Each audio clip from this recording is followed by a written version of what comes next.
Well, he was the one who asked specifically if he could play the fourth role, which is Kong, the captain of the B-52 bomber, which Peter Sellers was offered, but he said he couldn't do it. And so almost like he wants to get one better than Peter Sellers.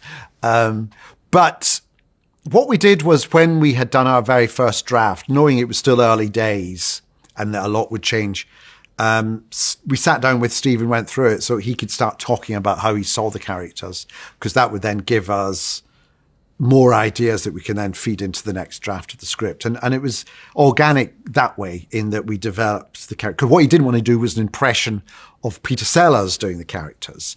He wanted to do his version of it. And we all felt the same. We wanted to feel new and fresh.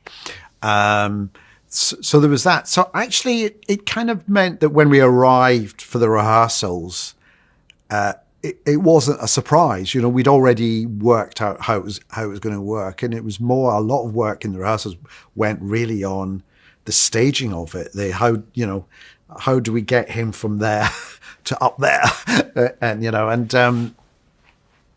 fortunately there are people who are very good at knowing that sort of thing, who could tell us how to do it. So there's a lot of moving parts, literally, in that it's quite a complicated set. It's very creatively done, so that it can, 1 minute it is a war room, the next minute it's a B-52 bomber, and there's a lot going on.